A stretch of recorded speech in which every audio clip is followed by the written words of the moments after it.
Welcome to meeting number 15 of the House of Commons Standing Committee on Foreign Affairs and International Development.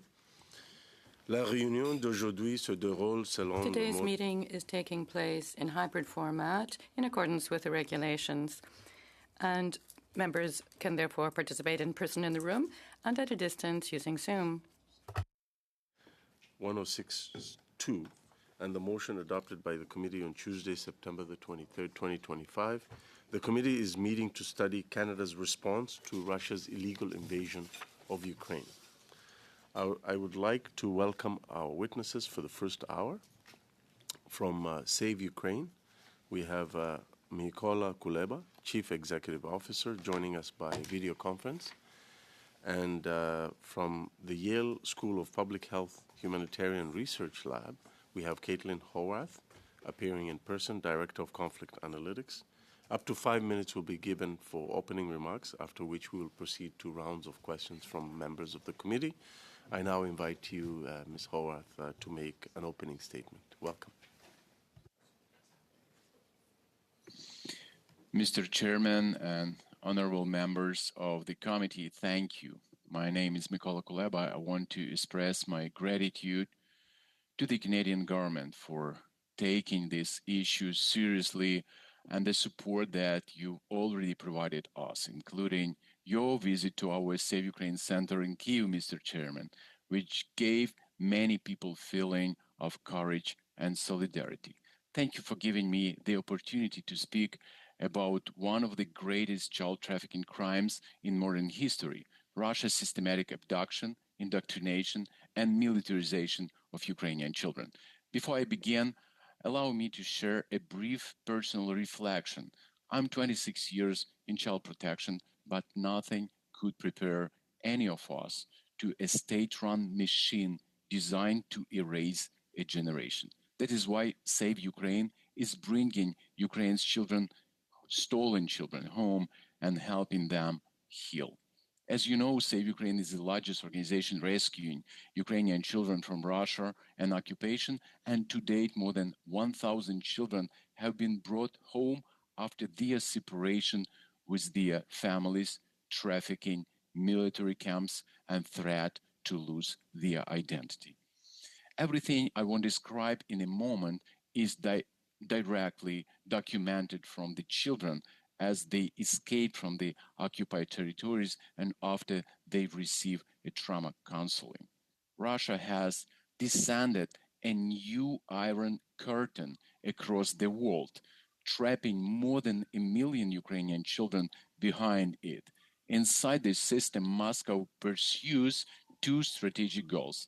First, to militarize Ukrainian children, especially boys, to train them in military camps, to hate the West and fight on the Russian side against it and NATO countries. According to the children, occupied schools have been transformed into military training camps where combat is taught every single day. One boy recently described how Russian soldiers entered the classroom to conduct psychological tests with questions such as, how do you feel about killing?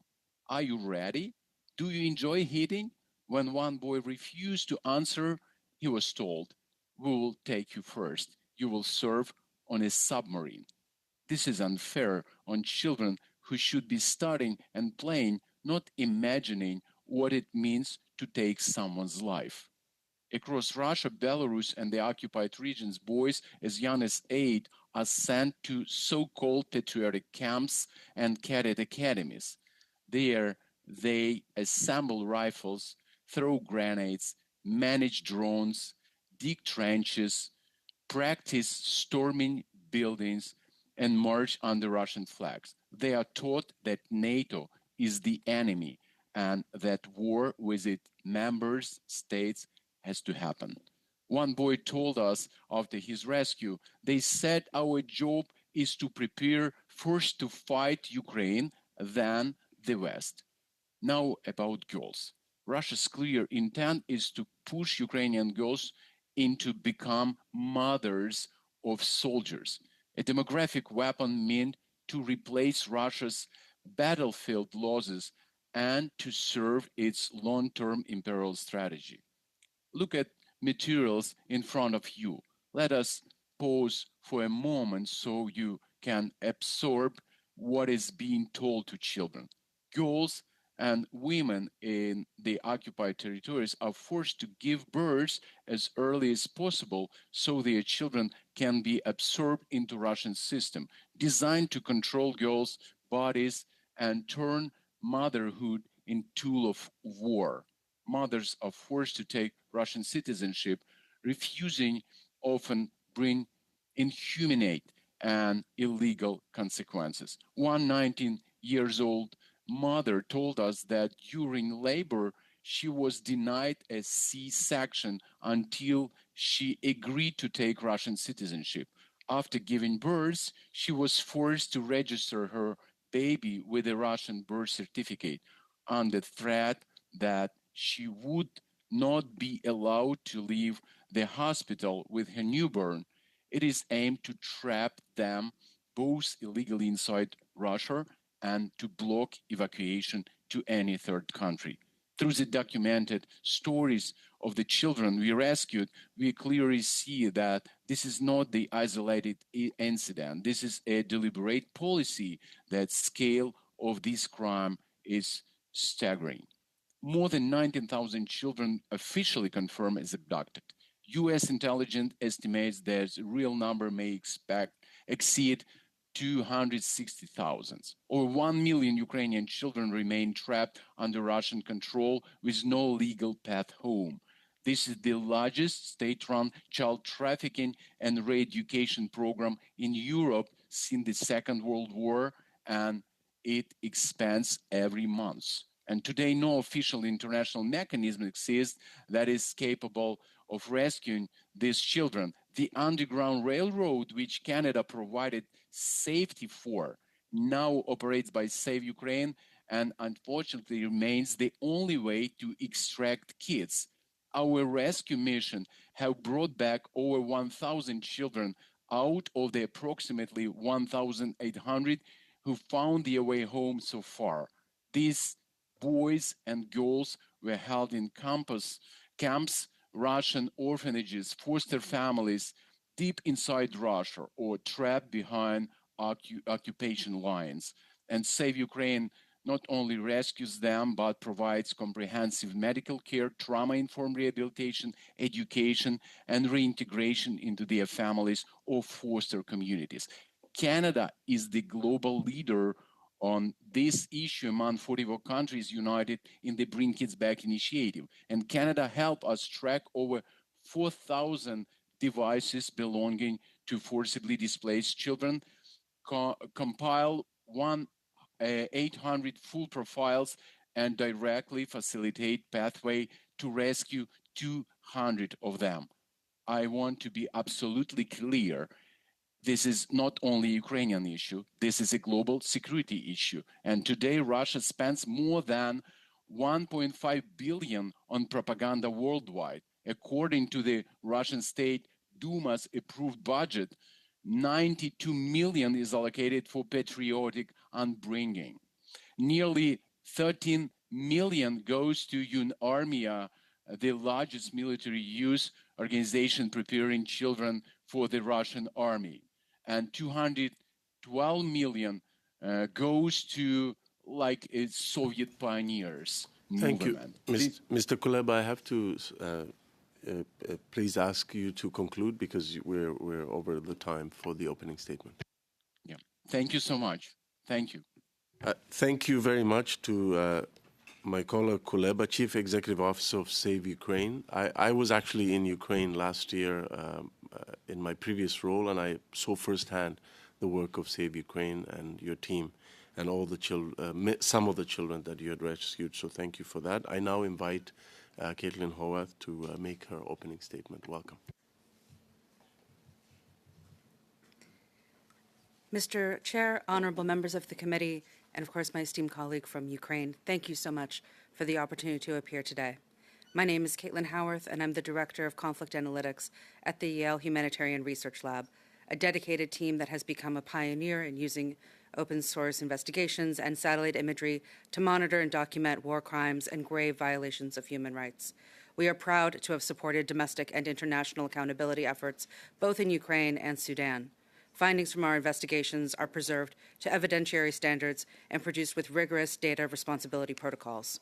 I'm here to attest that over the last 3 years, Yale HRL has uncovered a large-scale, state-organized program of forced transfer, coerced adoption, militarization, and ideological re-education of Ukraine's children. These programs are funded, facilitated, and publicly endorsed by the Russian government, including at the highest level by President Vladimir Putin. In our investigation published in December 2024, we identified 314 Ukrainian children taken to Russia and illegally listed for adoption on Russian government websites, where they were presented as though they were Russian orphans. At least 67 of those children have been naturalized as Russian citizens. At least 208 of them have been placed for adoption or guardianship. The children were taken to at least 21 regions in Russia. Of those, in 5, they were listed on adoption databases. We further assess, which I can tell you for the first time here, that Ukraine's children have been listed for adoption in at least 10 other regions in Russia that were not in our previous reporting. And unfortunately, the interruptions to our funding have constrained our ability to follow these critical leads. In our investigation published in September of 2025, we documented 210 facilities involved in the re-education and militarization of Ukraine's children. These facilities span 56 regions of Russia, occupied Ukraine, and 13 facilities in Belarus. They include cadet schools, military bases, medical facilities, religious institutions, universities, hotels, family centers, and camps or sanatoria. Half of these facilities are directly run by the Russian government, and children are subjected to pro-Russia re-education in 61.9% of all of these facilities. Military training took place at 39 of them, and we believe that number is quite low. Russia's alleged plans will not end with the children already within their grasp. Satellite imagery indicates that the continued construction of new facilities designed to receive additional groups of Ukraine's children is ongoing. If they are not stopped, more Ukrainian children are at risk to be taken and forced into this pipeline of indoctrination, all the way to the front line in Russia's war to eradicate Ukraine's identity and its sovereignty. This program is not ad hoc. These actions are not incidental. What Yale HRL finds is a systematic program of identity erasure and illegal transfer, acts that fall squarely within the definitions of war crimes and crimes against humanity. Ukraine's efforts to rescue their children have been extraordinary. Ukraine has managed to bring back over 1,600 children to their families through complex diplomatic, intelligence, judicial, and humanitarian operations. Through the Bring Back Kids UA initiative, a consortium of Ukrainian government and civil society partners, including Save Ukraine, the Yale Humanitarian Research Lab, and continued support of many members in the room here today, it is indisputable that there can be no sustainable peace before all of Ukraine's children are brought home. And essential to this effort are the data needed for negotiations, the incontrovertible evidence, who these children are, where they have been taken from, and who is responsible for their abduction. Russia is rapidly restricting access to this information. It's removing adoption notices, erasing digital traces that are critical for identifying where these children are. Ukraine needs investigative partners who can expertly navigate the shrinking information space without exposing sources or compromising sensitive ongoing operations. Funds for these initiatives that support child identification and return efforts are essential. HRL has been able to provide the most comprehensive and verifiable child profiles to Ukrainian authorities, including the names, birth dates, places of origin, where they are taken from, and who is responsible. This is critical during negotiations to return children, as Russia frequently obfuscates and attempts to construct this veneer of plausible deniability. Our work removes that option. We are now undertaking a major study to identify the total number of Ukrainian children abducted since the start of the full-scale invasion in February 2022, a figure that Russia has sought to deliberately manipulate and obscure. This work is essential for accountability, for sanctions enforcement, and for peace negotiations in which the status of these children is the core condition. Now, like many, we were hit by the global funding crisis for human rights and humanitarian organizations, and without support, we will cease these Ukraine operations within a matter of weeks. We fear what will happen when our lights go out, and we will no longer be able to provide this support to the highest evidentiary standard to the government of Ukraine as one of its most effective and trusted non-governmental partners. We seek the support of our friends in Canada to call for our continued funding so that we can continue this essential mission. Mr. Chair and honorable members, Russia is using Ukraine's children as part of their full-scale assault on Ukraine's territorial integrity, its identity, and its freedom. These children are not just the future of Ukraine. They are at the forefront of Ukraine's path to victory and their enduring peace. There can be no just or sustainable peace in Ukraine until every child taken by Russia is identified, located, and returned home. Thank you so much. Thank you very much. We now go to members to ask questions of the witnesses, and we'll start with MP Kramp-Nyman. You have 6 minutes. Perfect. Thank you. First of all, thank you very much to both of you for your testimony today. I do have a number of questions for both of you, but if I could perhaps ask Mykola Kuleba, if you would like to continue your remarks. I think you're in the midst of a few statements right at the end. If you'd like to finish that, you're welcome to use this time, some of it. Thank you so much. Thank you. Really appreciate it. My call to you, please don't stop. I ask you about this. This is Russia's imperial strategy. This is visible in every single one of the rescued kids. If the world does not stop this now, thousands of these boys will become soldiers trained to fight with the West. And thousands of girls will be forced into early pregnancies to supply the next waves of troops. And I ask you help to continue bringing these children home. Bringing them home is not only an act of mercy, it is a fight against a long-term hybrid threat aimed at every NATO country and investment in global security. And thank you so much for your leadership, your courage, and your humanity. Thank you. Mr. Kuleba, if I could ask a question, how is the organization Save Ukraine adapting your strategies as frontline conditions continue to change? We started our rescue missions when full-scale invasion happened, but we had our experience from after the first invasion when I founded Save Ukraine. And after liberation of territories of several regions, we found that many of these kids, it's dozens of thousands of these kids have been kidnapped. We found the mothers, a lot of them testified that their kids were taken to camps, to academies, and we tried to find them. And first, our step was to searching children, and we found them in many Russian facilities. And is more than 3 years ago we started our rescue missions from occupied territories and inside Russia.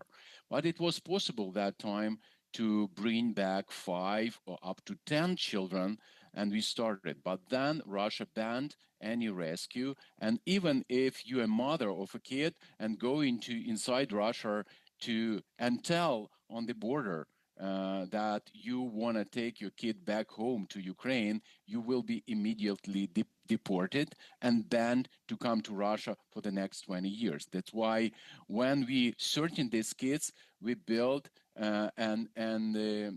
we are building communication. We have an investigation group inside Ukraine, and we have mediators who build in communication and trust and ensure that children who've been kidnapped, that they could safely come back home.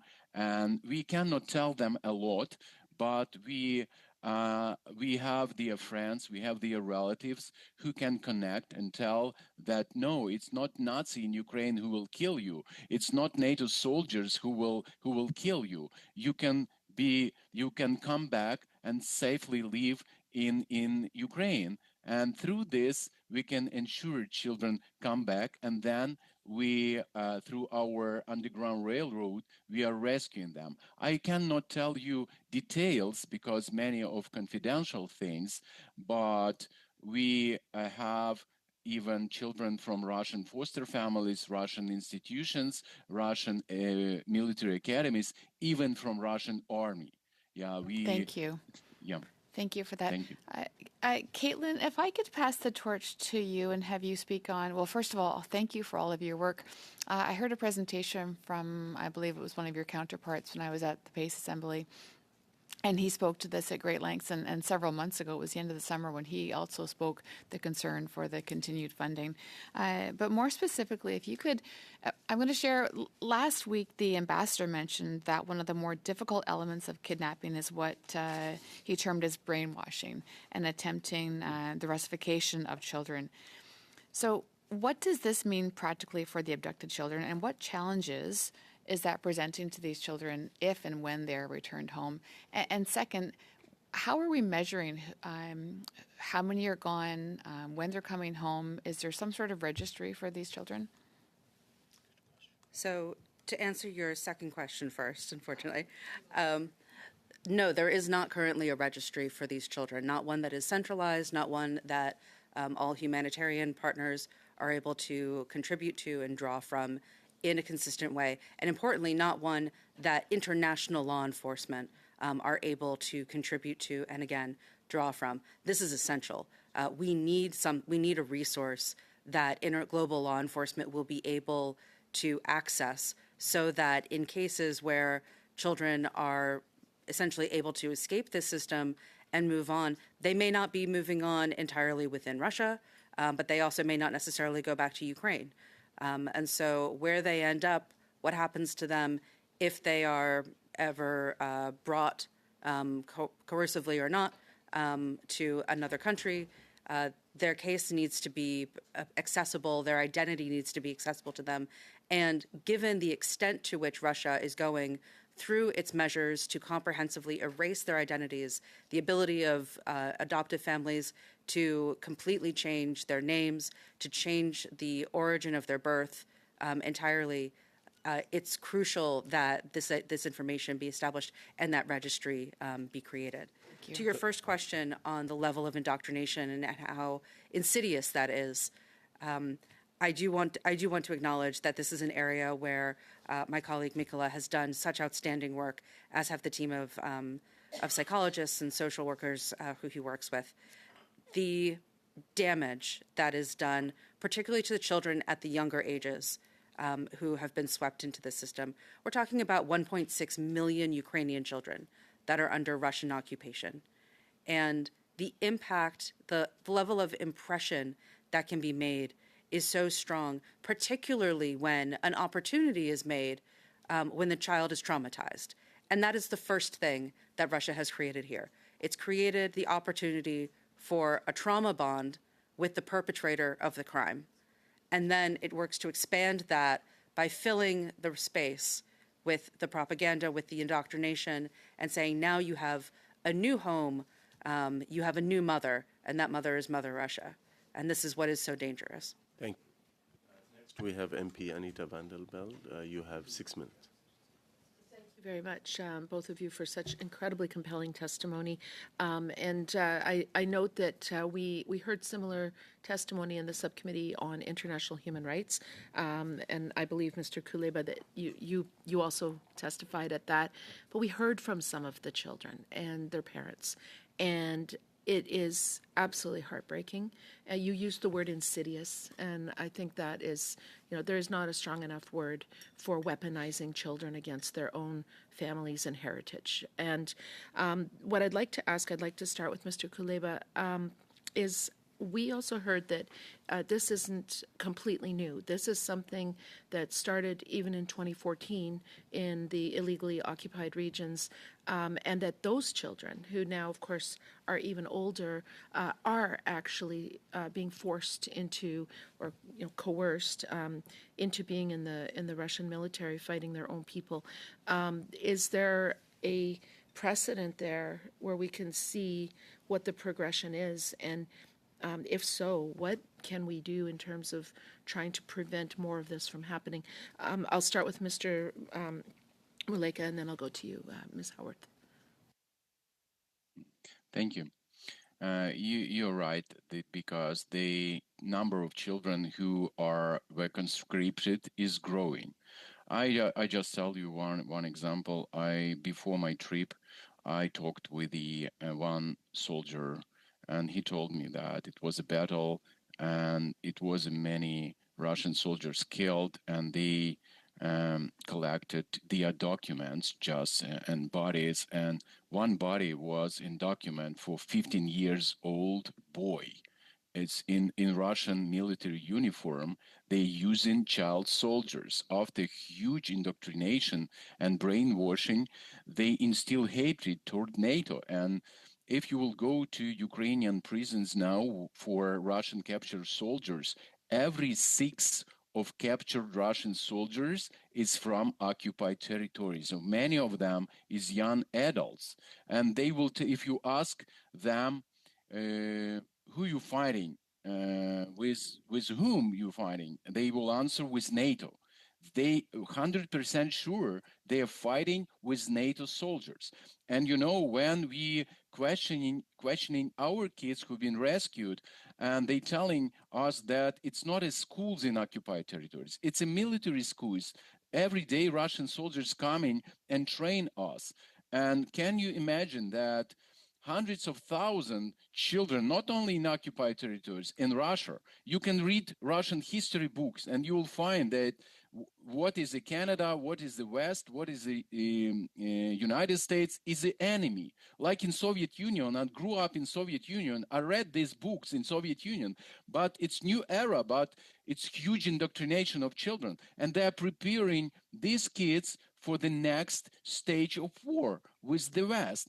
And I can imagine that that's millions of Russian children and Ukrainian after indoctrination who manage drones, who producing drones, who handle weapons. One 15 years old girl, orphan, who been sent forcibly to a Russian military camp, she showed me how to make a booby trap.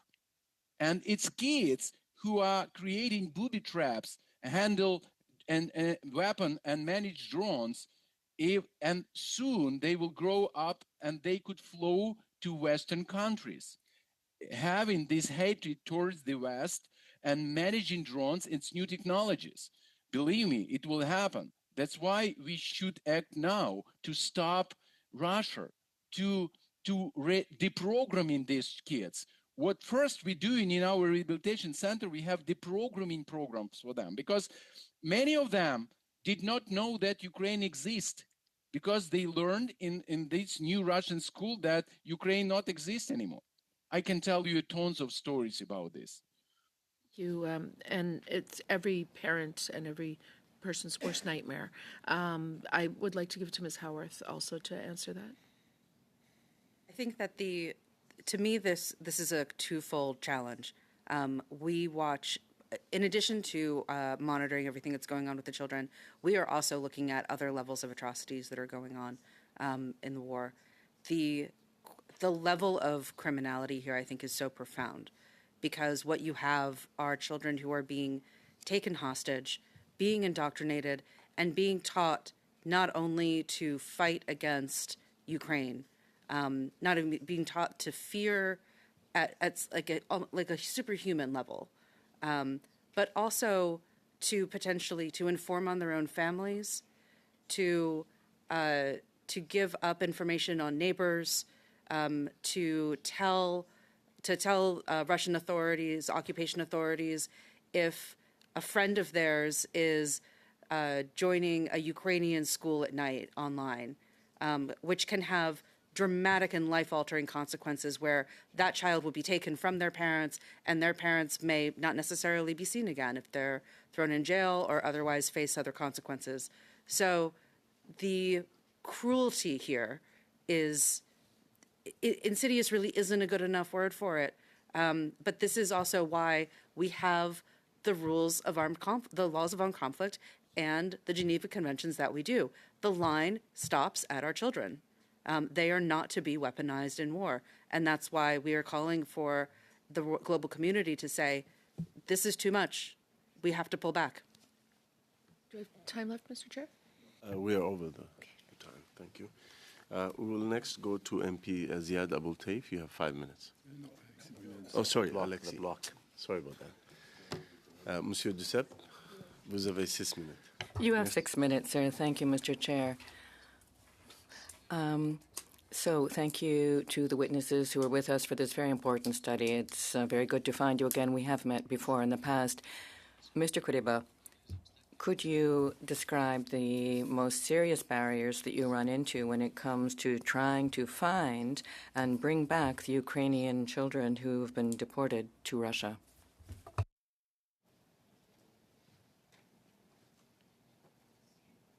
Excuse me, if anyone could translate it for me. Est-ce qu'on peut s'organiser avec... Could we please just see to it that the witness... Of your screen for interpretation.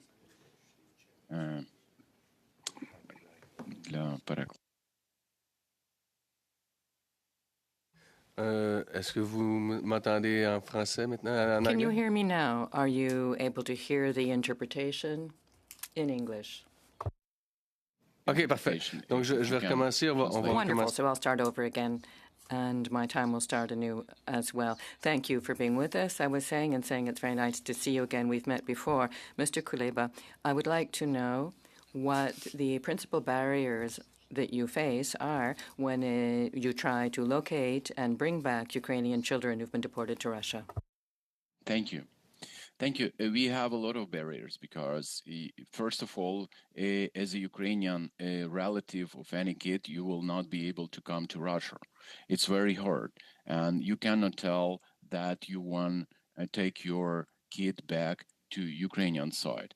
Even if you're going from the occupied territories, you have dozens of checkpoints, and always Russian special services and Russian soldiers will interrogate you. We have one grandmother who tried to reach a grand goal, and after 14 hours interrogation, next day she died, and child disappeared. We couldn't find that 13 years old girl for 2 years, and many children, after coming to the Russia system, disappearing. It's very important for us to rescue these kids just after we know something about them, because we have many kids who've been rescued from forcible conscription. We have a lot of kids who received draft notice for Russian army in 16, 17 years old, and kids who've been taken to Russian military camps or Russian military academies. And we have kids whose parents were arrested or killed or disappeared.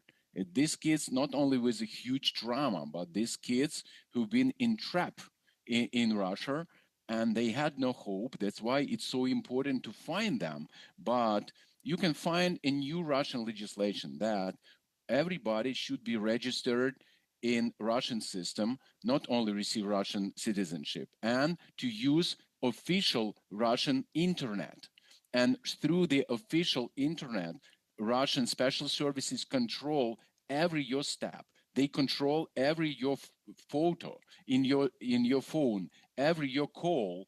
And that's why we are using technical tools, and we educate that ones who stay there how to avoid this, how to safely communicate. That's why I can tell you many stories of how we're doing this, but maybe better privately. À ce moment-là, quel soutien, quelle forme And what type of international support, speaking of Canada, could help you to overcome these considerable obstacles, or at least accelerate the process to bring the children back?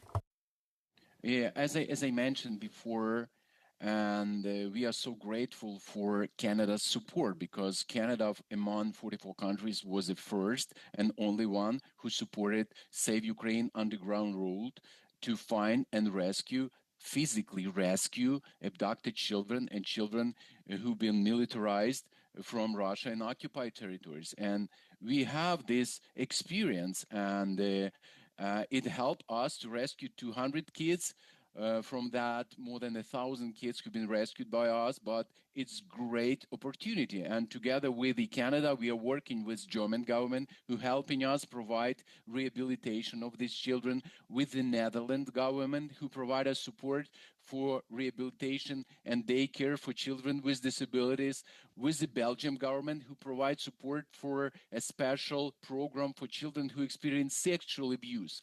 Because from that rescued kids, every 10th of girl experience sexual abuse. And we really need more programs on the ground, trauma healing programs, to bring them home and to restore their childhood, to restore their lives, because it's trauma for all their life.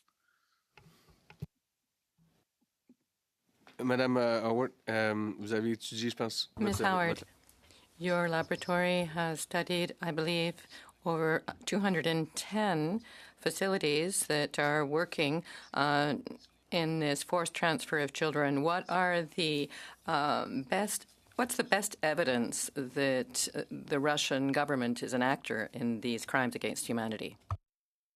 There's profound evidence at every level that Russia is not only involved, but is the primary architect of this entire system. Some of the best evidence comes out of the Russian government's own mouths. So we have the numerous statements, the articles of fact, the laws that they have passed to attempt to construct a legal fiction that all of this is not only in line with Russia's own domestic law, but also that it is part of a broader humanitarian objective on behalf of Ukraine's children, none of which is actually consistent with the true international humanitarian and human rights laws to which Russia is bound through its own accession to Geneva Convention. The other things that we have documented, the use of the Presidential Personnel Management Fund, which is directly involved in the management, the ownership of many of the assets of these facilities. It's also directly involved in the transportation of children to these facilities. We documented that quite profoundly in the transport of certain children in one of our earlier reports to one of the camps, but we've also found that that same presidential fleet has actually been used quite extensively, including the same plane. So we're continuing to track the assets. We're looking and continuing to dig into the money, and the more that we see, the more that we find that the Russian state is in absolutely every nook and cranny. Thank you. Thank you very much. Mr. Abultaif, you have 5 minutes. Thanks, Chair, and thanks to witnesses for appearing before committee this morning. One of the objectives of the Russian war on Ukraine is the Ukrainian population, and in this case, in specific, the children. And we're not talking just 10 or 20,000. We're talking children that under occupation since 2014 and most forward after the invasion. Canada sits as the co-chair of the International Coalition for Return of the Ukrainian Children. And there is negotiation, some kind of negotiation, discussions regarding a peace plan.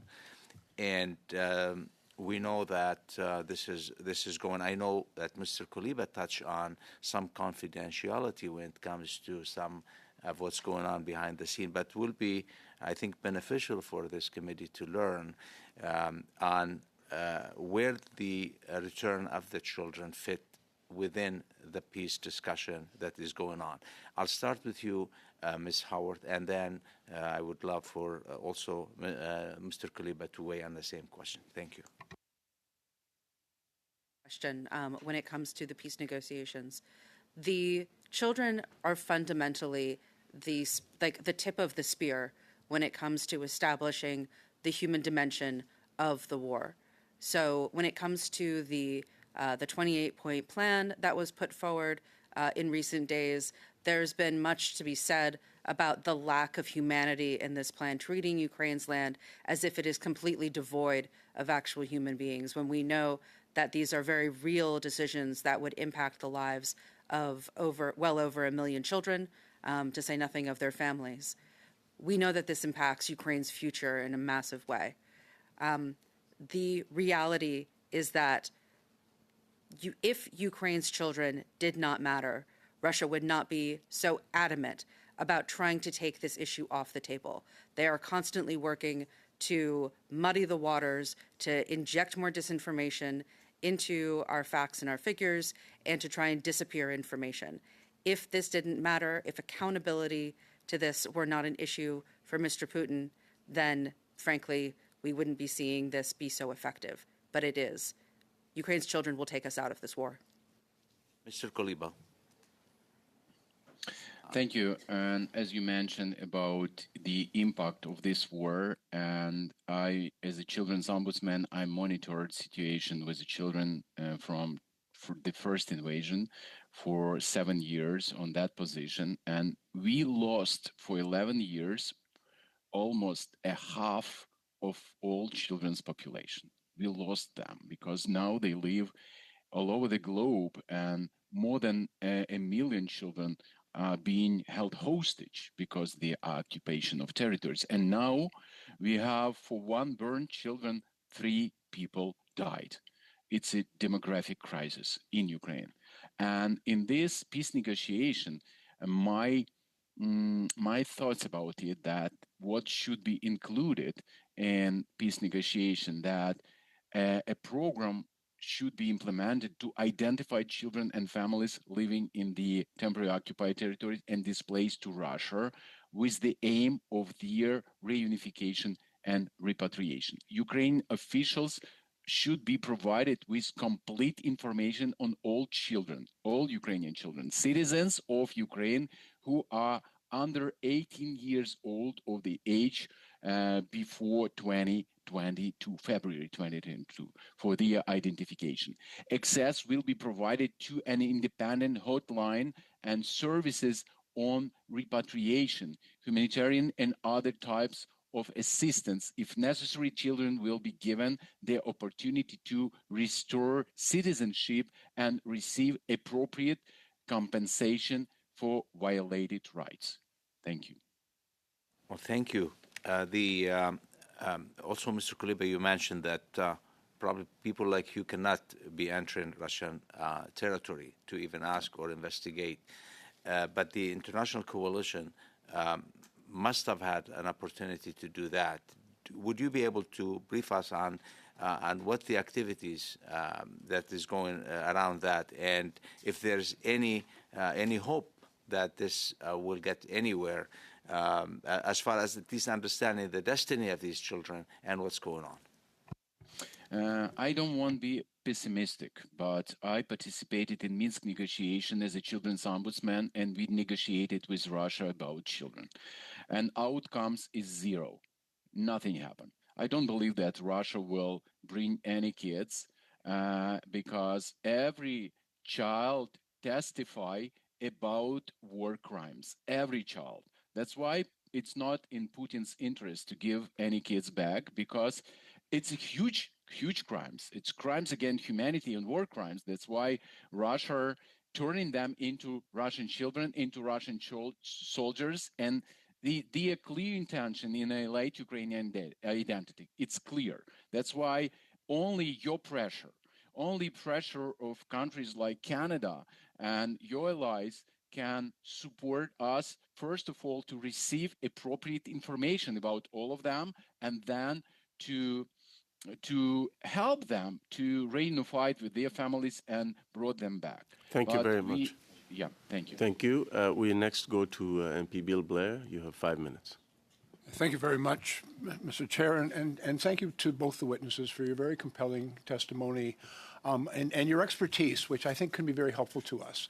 One of the things that I have somewhat struggled with as I've read the materials and listened to your testimony is getting perhaps a more precise understanding of the scope of the problem, and recognizing that as we define the number of these children, that perhaps there are different ways to define different groups of those children.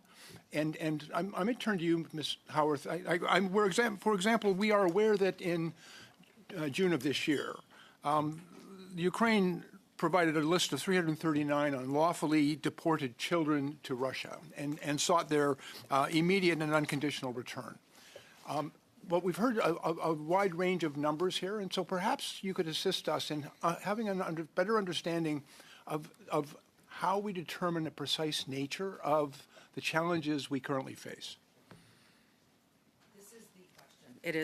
It is such a challenging one, and it's one that our team is undertaking right now, working to update our grasp over where are these children, how many, and exactly in sort of which cohort they fall. There are roughly 4 that we track, approximately. There are those that have been sent to the camps and the sanatoria. There are those that have been taken from the front line itself, sort of captured in the course of battle. There are those who were taken from orphanages and institutions. Those make up the vast majority of the 315 that we documented in our previous report. And there are those who we believe have been taken through the filtration process, where entire families were essentially given one option when told that they had to get away from the front line and told, you go east or you go nowhere. And so they went east.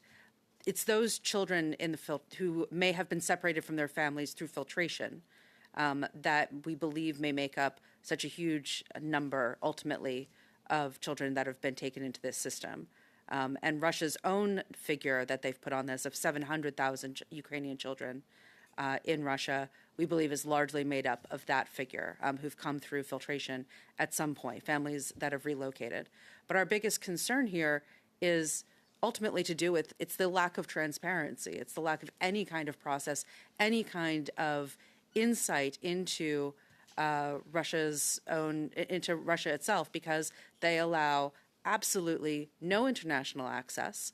There's no way for families to provide, any outreach to say, yes, we're here, we're safe, we are in fact together, and to do this in a way that the international community can clearly point to and say, yes, we're confident that this is free of coercion, and that people are in fact safe, that they're living in a manner that they wish, and that they have the freedom to then move onward to another country should they so choose.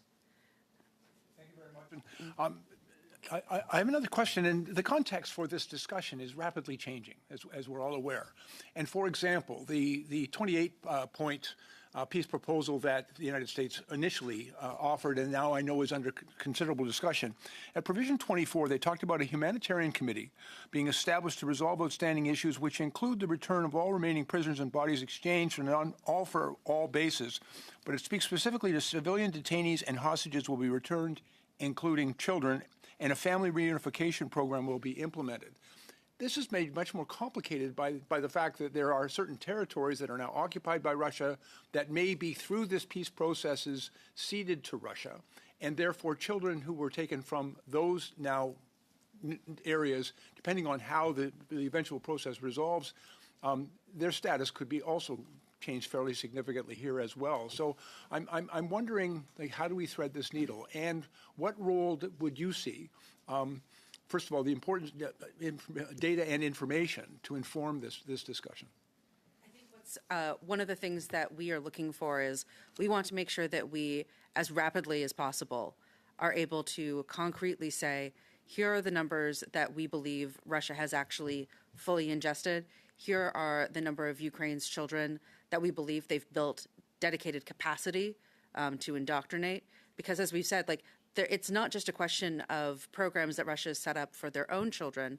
It's also the degree to which they've set up dedicated paths for the militarization, the indoctrination, and essentially the ingestion just of Ukraine's children to purposefully separate them from their families. So that's sort of the scope that we're trying to get our arms around right now, where we initially estimated it at 35,000, but we believe that number is low and soft. Especially given the size and the capacity of the facilities that we're seeing being built, and frankly, their purpose, which is deeply concerning. Thank you. So, yeah. Thank you very much. Next, we go to MP Duceppe. 2.5 minutes, please. Merci, Monsieur le Président. Thank you, Mr. Chair. I have a question for you, Mr. Kuleba. We're also here to discuss difficult issues, not easy to hear, of course, and you have brought this up before, but could you give us more details telling us what types of trauma, psychological and physical, have been observed among the children that you have managed to bring back? What have you seen? Thank you so much. All of that kids who've been brought back have a huge trauma. They have, first of all, many of them have losses of their loved ones and parents or relatives, and some of them faced huge crimes when their friends were killed before their eyes, or where they were threatened from the Russian soldiers on their schools.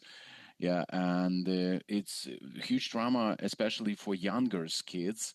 And I can tell you only one little story, because 6 years old girl who faced how Russian soldiers would torture parents before their eyes, they stopped speaking. And when rescue her, she couldn't speak several months before our trauma therapist worked and they started speak again. But all 100% of kids who've been rescued after our rehabilitation, telling them the number one for them, it's a safety. Everybody telling about safety, because they were not safe in occupied territories. We have kids who were sitting isolated in their homes more than 3 years because their parents were really afraid that they've been kidnapped. Merci beaucoup. Madame Howard. Thank you very much, Ms. Howarth. A little earlier, you mentioned the Geneva Convention, Canada being a signatory of it. We have obligations under it. Has the Government of Canada used the studies carried out by your lab, to your knowledge, to direct its strategy, let's say, about these children? Yes, to the best of our knowledge. The work that we do is closely coordinated with the Office of the President, and we make sure that everything that we document is immediately transmitted to the Office of the Prosecutor General, shared with the Ministry of Justice, as well as with other accountability mechanisms. So that's the full back end of our files, not just what is publicly reported. Et selon vous, quelles sont les obligations And du in your Canada? opinion, what are Canada's obligations, given that Canada now knows of this data, and has taken advisement of your work? What should Canada do? I think that we know that some of these cases will go on for quite some time. There's ongoing support that Canada can provide for the accountability mechanisms. As an American, I will be a little subtle here, but just to say that I think Canada is a friend of international justice and accountability, and can do much in this arena to ensure that it is moved forward with the speed and thoroughness that the Ukrainian people deserve. Thank you. Thank you very much. MP Cronis, you have 5 minutes.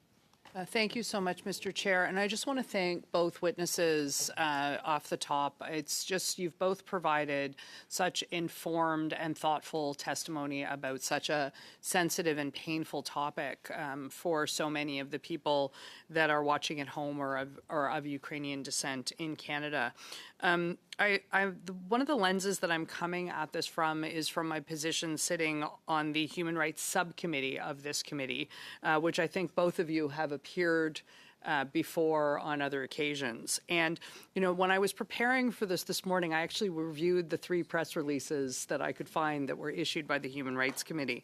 And Ms. Howarth, I want to ask you, you know, a December 1st, 2023 press release from the Human Rights Committee specifically calls for that creation of the centralized registry that we were speaking about earlier and that you referenced in your comments. And as of that date, 386 children had been rescued, according to the briefing we had. And we're almost 2 years later, in 2025, there's been an additional 1,200 or so children who appear to have been rescued, but the registry doesn't exist yet. Could you elaborate on the barriers to the creation of that registry? There are many of them, and honestly, I think a lot of this is also based on just like a lot of the technical details of establishing a registry that works across so many different areas of law enforcement.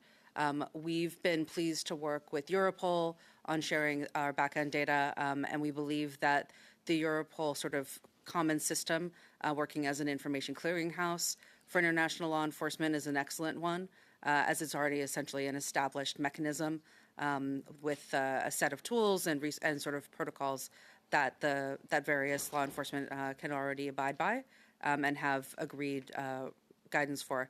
That being said, what is needed here is the guidance of those who understand how to set up case files for global missing persons cases that can be set up for track and trace for years to come, because that is exactly what we're looking for. And we've learned much, and there's actually quite a great deal that Canada can do in cooperation with our global partners in the South, including Argentina, Guatemala, Chile, those who have seen generations of their children also disappeared under challenging regimes, but who have also had success with trace and DNA work over many generations. So there's much that we can do there. And while there are many, I believe there are many Ukrainian Canadians who are watching this committee's testimony from home. For those people, while we're waiting for that registry or that centralized set of tools, if people in Canada have information, where can they send it? That's a really great question. Right now, we know that Ukraine's government has its own centralized database. I'm confident that Mykola also has people who are happy to take tips, particularly for children that they know are looking to get out of this situation right now. All of that is highly sensitive. The work that's being done by those two teams, I can't say enough about how important it is that people get that information into those hands right now. Well, thanks for referencing that. As many Canadians know, Canada now actually has the largest Ukrainian diaspora outside of Russia. And many families here have a connection to children that are missing or abducted. And of course, Canada co-chairs the international, one of the international committees for the return of Ukrainian children. And so we have a very deep connection here in Canada to the conflict. You did speak of funding reductions. Now, we know that the Americans have cut U.S. aid and other funding, but we've also had announcements in the last few weeks of the Liberal government. Prime Minister Carney has indicated a plan to cut $2.7 billion of funding from foreign aid. Is that going to affect your work and the work of your peer organizations? And is it going to hurt that effort to bring back kids? It's hard for me to speak to the specific impact that those cuts will have. That being said, I think that right now we're at a really challenging point across the entire aid sector. We're seeing across the board contractions as the world prepares more broadly for conflict than it does for peace and sustainability. It is crucial to keep in mind that efforts like ours, efforts like those that Save Ukraine, these are fundamentally stabilization efforts. If you work with a team like that at the Yale Humanitarian Research Lab, you're not just working on accountability for the sake of an eventual court case. You're working on something, you're investing in a very real change in the tone, the tenor of the present. And that is something that can create a more stable future, as well as a more stable, frankly, next 5 minutes. So that's something that I think policymakers would do well to keep in mind when they're looking to figure out not only how to avoid conflict, but also how to potentially change the weather in the 10-day forecast.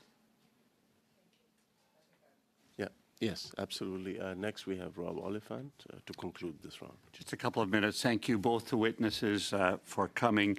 And for those Canadians of Ukrainian background at home watching, let me reassure them that Canada's commitment to Ukraine militarily, from a defense, from a point of international law, and the accountability that must continue, as well as the humanitarian assistance, and including the abduction of children, will be foremost in Canadian government's mind. That is an ongoing commitment that we will continue to make.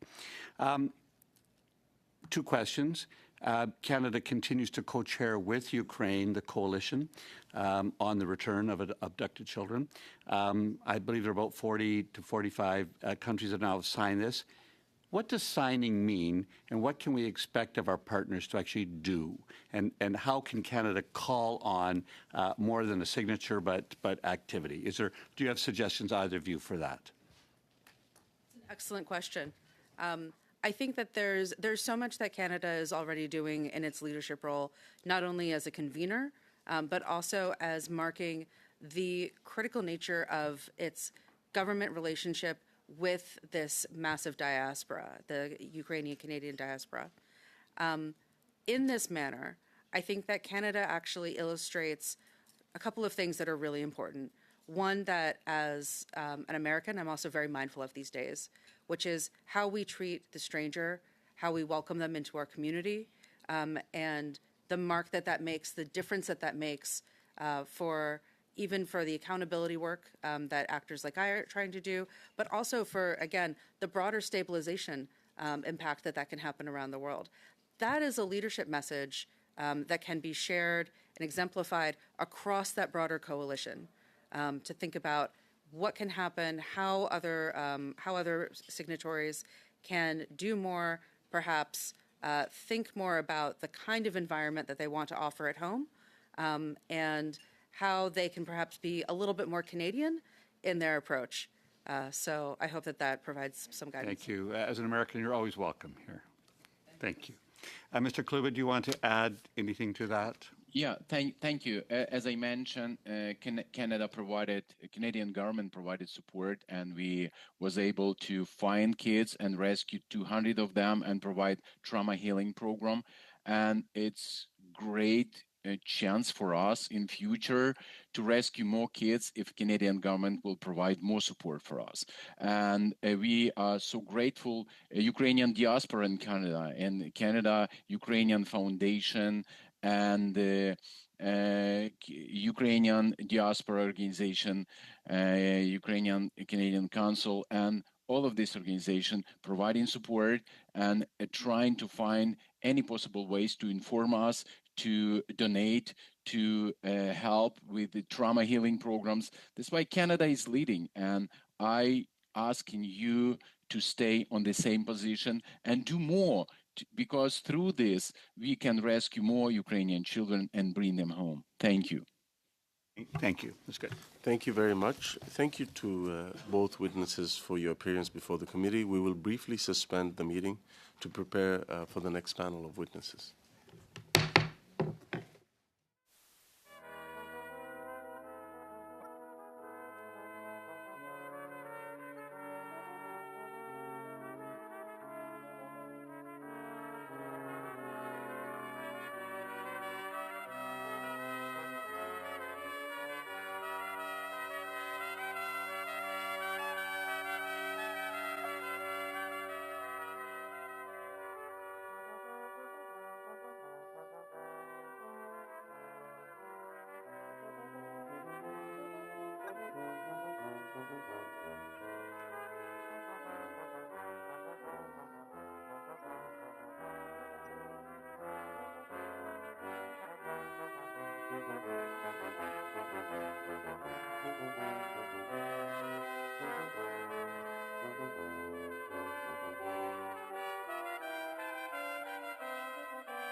Senior Policy Advisor.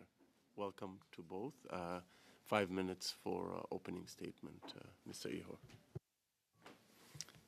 Thank you, distinguished members of this committee.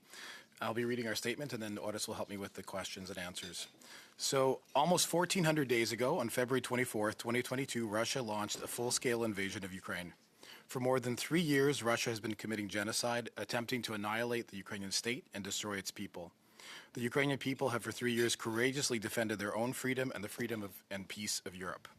We believe, and we know that you do too, that it is in Canada's national interest to ensure a strong, free, democratic Ukraine. Ukraine's victory is in Canada's interest and in the interest of the free world. We are grateful for the economic, humanitarian, and military support that Canada and our allies have provided. But so far, Ukraine has received only enough to survive, not to win. This must change, as the only path towards peace in Europe is Russian defeat.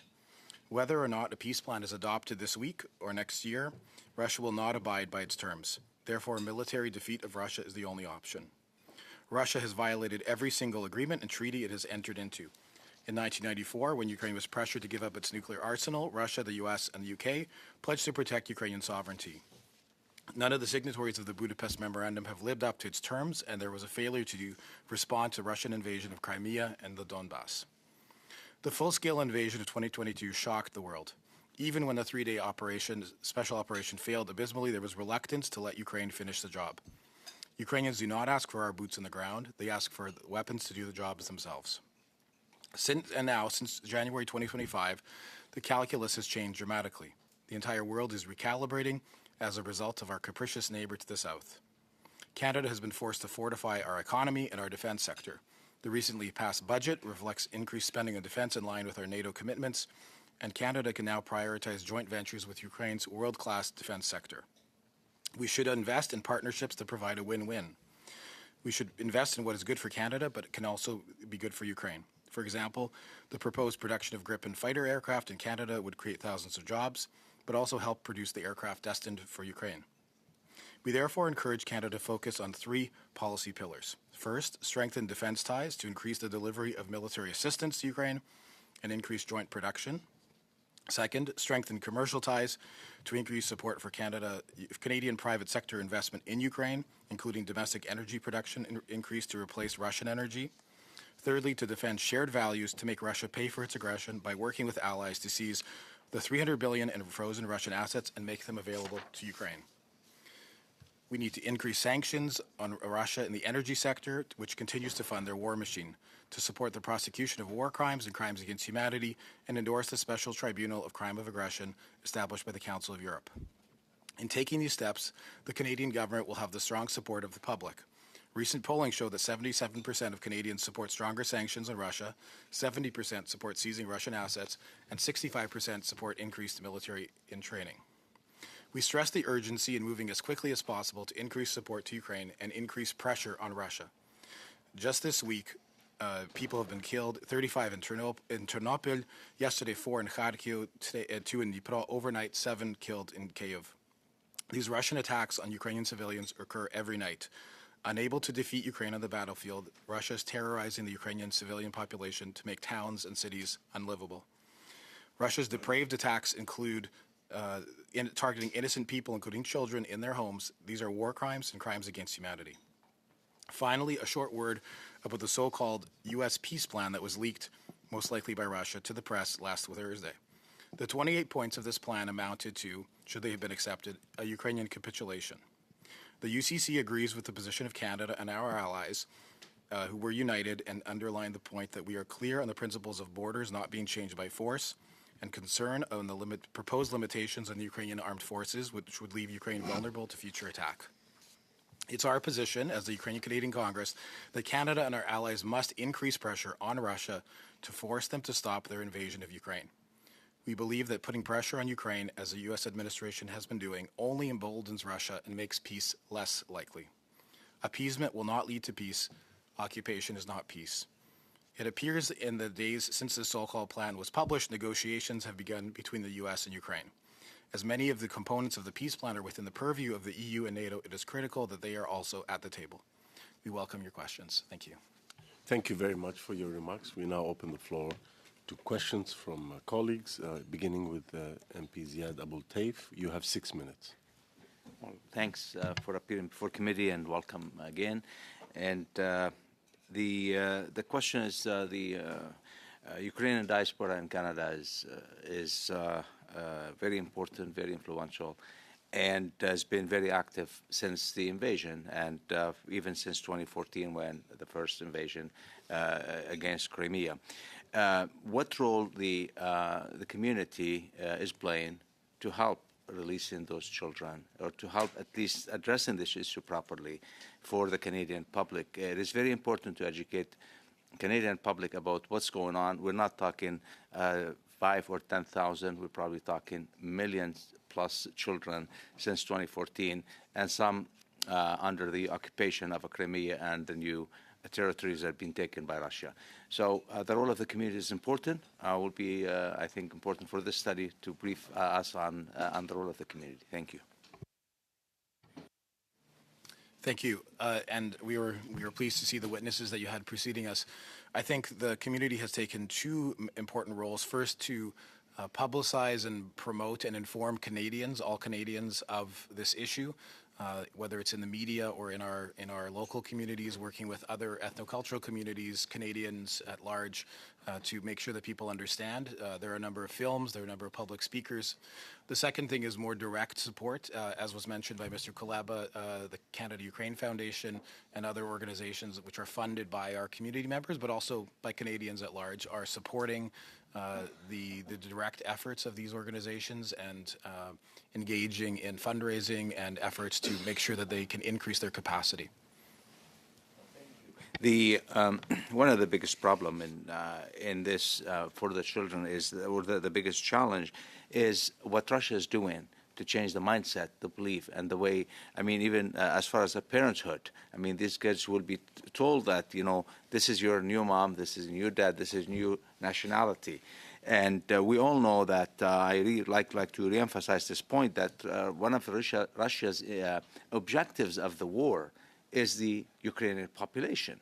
So we need to see how we're gonna work around this. It's a big challenge, and we know that Putin is a dictator, and that's what he's been doing. And the biggest victim is Ukraine and Ukrainian people, as we know and we speak about. The role of the community is important on gathering information, knowing what we know, trying to report the names of these children and the numbers. How do you describe the role of the community here as far as this topic? Because I think one of the gaps that we see is on the numbers. Okay, one talking about 1,800, something about 20,000, but we're talking about way more than that, and that takes lots of time and effort to be able to be accurate on the data we have, so at least we know what to fight for and what to negotiate for. Again, the role of the community. How does the community help handle this whole challenge? I think something we'd like to know. Well, I mean, as you say, it's an enormously difficult problem because partly because getting accurate data is difficult, and so the representative of the Yale Humanitarian Lab, I'm sure, spoke with you about that. I mean, in terms of what we encourage here in our community is anyone who has any information that they can share to reach out to the RCMP, which has a program that collects evidence on Russian war crimes, not only specifically against children, but in general on Russian war crimes and crimes against humanity. So people who are here who fled Ukraine certainly should be reaching out to the RCMP with any information that they have.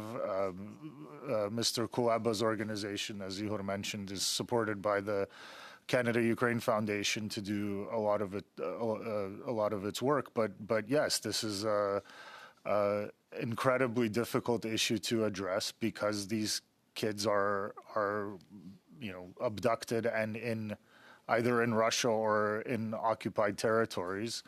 and it's very difficult to get accurate information and to get these children out, as you heard earlier today. But we are I think, thankful to Canada for leading, together with Ukraine, this coalition. Certainly the resources of the government are greater than that of the community, and we're grateful to see the government take a lead on it. Do you have, as Canada is the co-chair of the International Coalition on Returning the Ukrainian Children, do you have any recommendation for the government of Canada and or advice on how to really be more effective in this almost impossible mission? I would say, given we were invited to the conference in Montreal last year, certainly growing the international partnership to engage with more multinational partners who can engage with Russia and assist. And of course, we would never be against devoting more resources, whether it's staff time, funding systems, or funding NGOs, ensuring that everything that Mr. Kuleba and his team are doing is fully funded, that there should be no lack of resources in their work. Thank you very much. We next go to MP James Maloney. You have 6 minutes. Thank you, Chair, very much. I want to thank both of you gentlemen, not only for being here today, but for all the work you do, which I am very familiar with.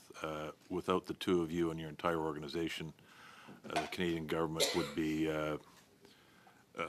in a much less capable of doing what it's able to do. So I just want to say thank you. We're here talking about children today, and I want to touch on that beginning. We're talking about the removal of children from Ukraine. I had the chance to go to Kyiv last September, and while I was there, I was invited by some of my counterparts to go visit the Children's Hospital, Akhmedut. The removal of Ukrainian children is one thing, but the intentional attack on a children's hospital, it was not an act of war, it was an act of evil. I was aware of it, I had read about it on the news, I'd seen it on the news, but I wasn't fully prepared to see what I did that day. This isn't a question, just a reminder to people who are watching today about the horrors and the atrocities that are actually going on there. The only thing I can compare it to would be like walking up University Avenue, turning a corner and seeing Sick Children's Hospital completely annihilated by bombs. It was a day I will never forget. The second, I was going to talk to you about the peace plan, but given your opening remarks, I think I might stay away from that because you don't have much faith in the outcome of that. And I would suggest your comments about Russia's intentions are accurate, given one of the terms, I believe, was to reduce the size of Ukraine's military. So I will turn to the issue about seizing Russian assets. This is an important issue. I've been involved in discussions with you in the past about this. The Canadian government has taken steps so far. What specific steps could Canada be taking now, in your opinion, to move this forward? And I'll use an example. I pass Pearson Airport at least twice a week, and I see that Russian aircraft on the tarmac. The Canadian government has commenced legal proceedings to move to the next stage of seizing that asset so it can be converted to be used for the benefit of Ukraine. So I'd like your insight on that. Thank you.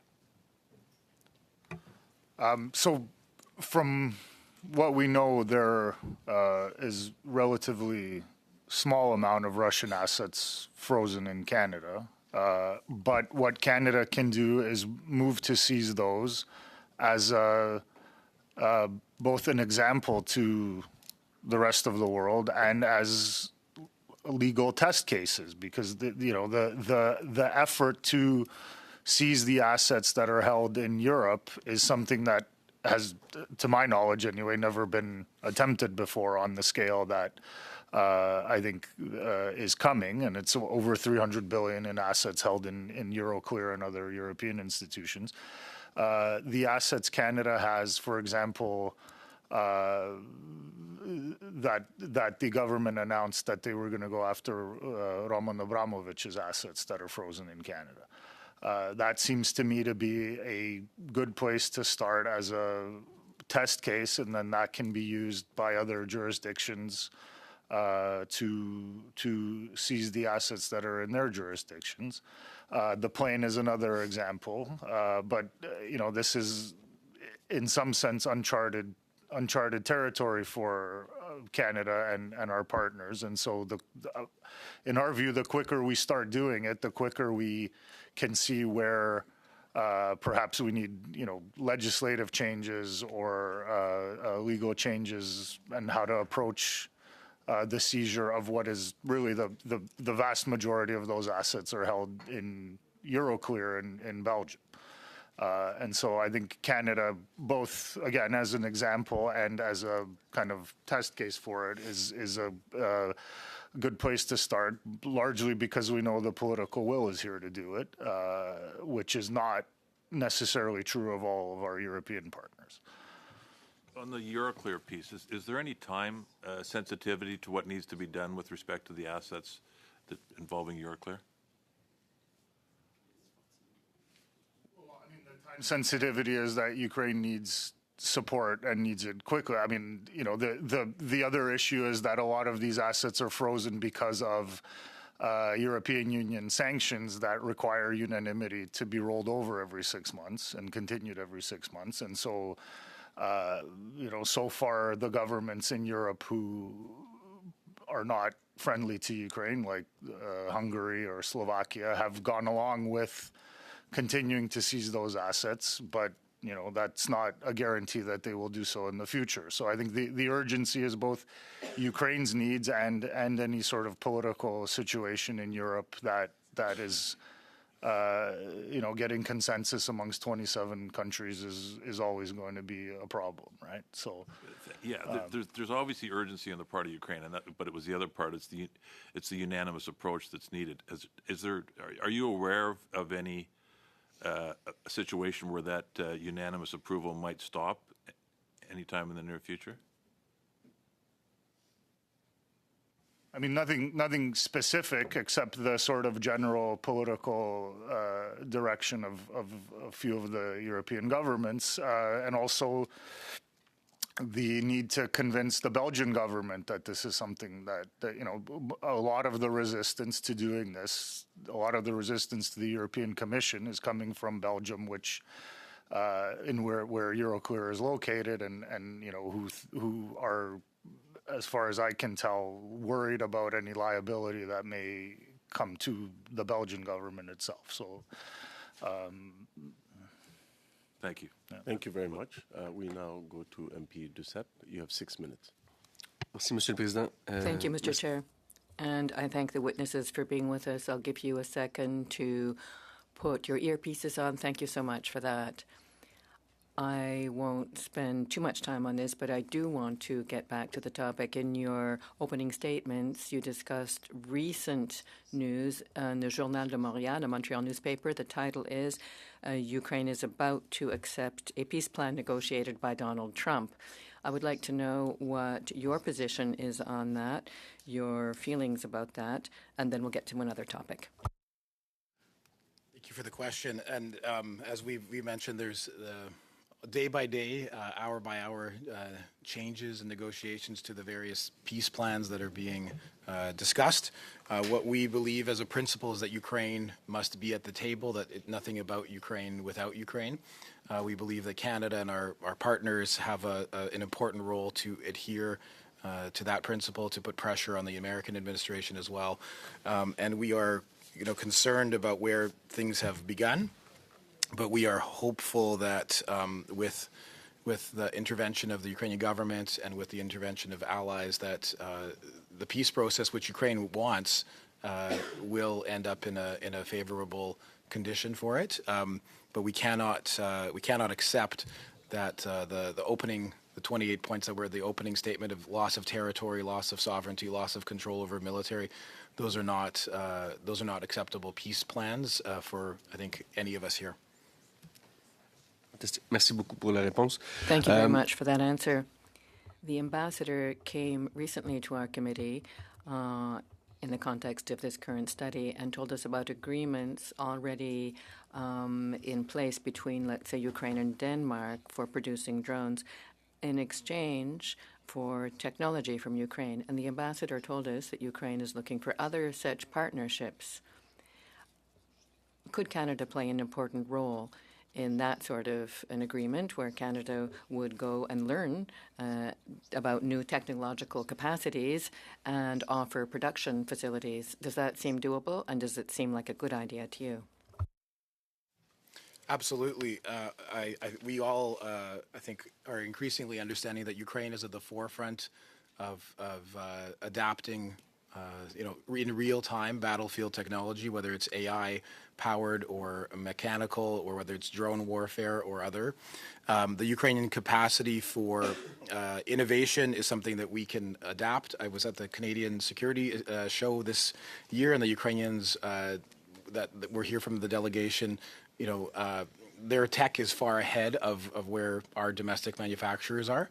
And I think that, once peace comes for Ukraine, they will be able to show the world, especially their allies, this tech. So there are examples of how funding production in Ukraine is a better, more efficient, faster way to get them the things that they need, rather than producing and shipping and being stuck in processes.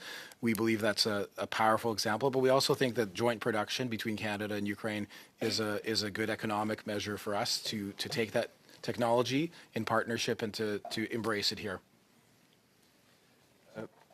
On a parlé tantôt de saisie. We have mentioned fund seizure. We haven't mentioned sanctions much in this discussion here today, but to start with, do you think that sufficient sanctions have been imposed on specific persons in Russia? Do you want more of them? And do you think that the sanctions now imposed are working? And if so, do you think it would be smart to bring in more sanctions? Yeah, I mean, our consistent position has been that Canada and our partners need to significantly increase pressure on Russia, and our best way to do that is to increase economic sanctions in order to stop revenue flows to Russia. Now, there are areas in Canada that we don't do a lot of business with Russia, but we have some exemptions on certain goods that we believe should be canceled. I think the easiest way to do these things is to just stop trading with Russia entirely. And so, our kind of consistent position has been that we want to see a full trade embargo with Russia. And we believe that should Canada do that, that would be an example for other countries who still do a significant amount of business with Russia, and most importantly in Europe. So that would, our request of the government is a full trade embargo and much stronger economic sanctions on Russia. Et si je peux me permettre, si jamais vous avez... And if I may, if you have in your documents any impression that anyone who we have sanctions on has somehow been escaping sanctions, could you please provide those names to us and provide them in a brief, in a letter to the committee? You don't need to say things out loud here, but if you provide us with that information, it really would be very much appreciated. I would like to quickly go back to the children who've been kidnapped, taken to Russia, abducted. Is Canada doing enough? I know that Canada has expressed its opinion, but could Canada do more for this issue, perhaps offering psychological assistance to the children who have managed to be rescued? Could that be something Canada could do? Could we do more in that way? I don't think there's any sense of somebody doing too much in this sphere. So I think we, as a community, are supporting the organizations. We urge the government to support those organizations who do the direct work, the difficult work, We look forward to opportunities to work with parliamentarians to promote the issue to the Canadian public, but there's no limit, no amount of funding or support would be too much in this sphere, unfortunately, until every child is returned. And so I would say that there's no names we can give you today, but there's sort of a lot of organizations working in the sphere. You've just met some of them who have capacity and have interest in Ukraine and have experience and a successful track record, and we should continue to support them fully. Thank you very much. Thank you to both our witnesses for joining us today and for your testimony. We really appreciate it. Thank you very much. We will briefly suspend the meeting to proceed to an in-camera session so that the folks here can be ready for that.